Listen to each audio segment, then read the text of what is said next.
سابق army chief general Asif نواز کے بھائی اور معروف اسکالر اور تجزیہ نگار شجاع نواز نے اپنی کتاب میں انکشاف کیا ہے کہ اسامہ بن لادن کی کھوج لگانے کے لیے امریکی حکام کی مدد کرنے والوں میں ایک انٹیلیجنس افسر لیفٹیننٹ کرنل اقبال سعید خان بھی تھے،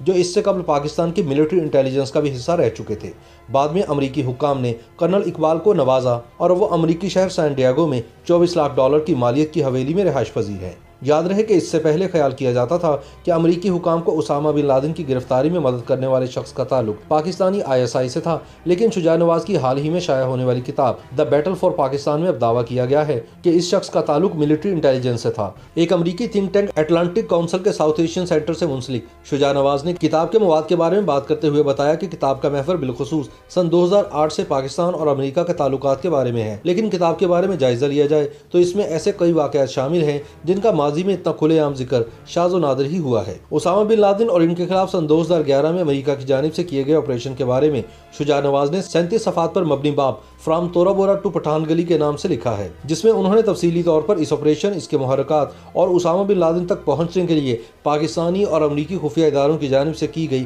مختلف کارروائیوں کا ذکر کیا ہے۔ یاد رہے کہ گزشتہ برس ISI کے سابق سربراہ جنرل اسد درانی نے انڈین خفیہ ادارے را کے سربراہ AS دلت کے ہمراہ اپنی گفتگو پر مبنی دی اسپائی کرونیکلز میں ذکر کیا تھا کہ امریکہ کو اسامہ بن لادن کے بارے میں معلومات فراہم کرنے میں اہم کردار ایک سابق پاکستانی فوجی افسر کا تھا۔ انہوں نے کہا تھا کہ میں اس کا نام نہیں لینا چاہتا کیونکہ میں اپنے الزامات ثابت نہیں کر سکوں گا اور نہ ہی میں اس کو کوئی مشہوری دلوانا چاہتا ہوں۔ اس کو امریکہ سے $5 کروڑ کے معاوضے سے کتنا ملا میں نہیں جانتا، مگر وہ شخص اب پاکستان میں نہیں ہے۔ شجاع نواز اس معاملے پر روشنی ڈالتے ہوئے صفحہ نمبر 102 پر لکھتے ہیں، اسامہ بن لادن کی کھوج لگانے کے لیے مختلف افراد نے امریکی حکام کی مدد کی تھی، جن میں سے ایک ISI کے سابق افسر لیفٹیننٹ کرنل ریٹائرڈ اقبال سعید خان تھے، جو اس سے قبل ملٹری انٹیلیجنس کا بھی حصہ رہ چکے تھے۔ شجاع نواز لکھتے ہیں کہ اقبال سعید خان فوج میں بیلی کے نام سے بھی مشہور تھے اور فوج سے قبل از وقت ریٹائرمنٹ کے بعد انہوں نے سیکیورٹی کانٹریکٹر کا کام شروع کر دیا تھا۔ شجاع نواز لکھتے ہیں کہ غالباً اقبال سعید خان کے ایبٹ آباد کے دفتر کو امریکیوں نے جاسوسی کے لیے استعمال کیا تھا اور بعد میں انہیں امریکی آپریشن کے بارے میں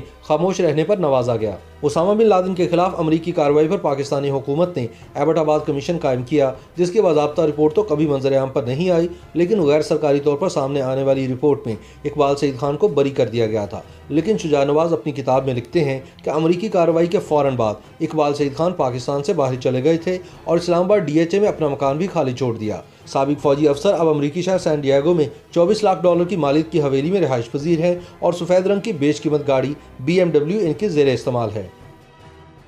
YouTube پر گوگلی نیوز دیکھنے کے لیے youtube.com کی سرچ بار میں گوگلی نیوز TV ٹائپ کریں۔ گوگلی نیوز کے پیج پر سرخ رنگ کے سبسکرپشن والے بٹن پر کلک کرنا نہ بھولیے۔ YouTube پیج پر اپلوڈ ہونے والی ویڈیوز سے باخبر رہنے کے لیے بیل آئیکن پر کلک کیجیے۔ آپ کو ہر نئی ویڈیو کے بارے میں نوٹیفیکیشن موصول ہو جائے گا۔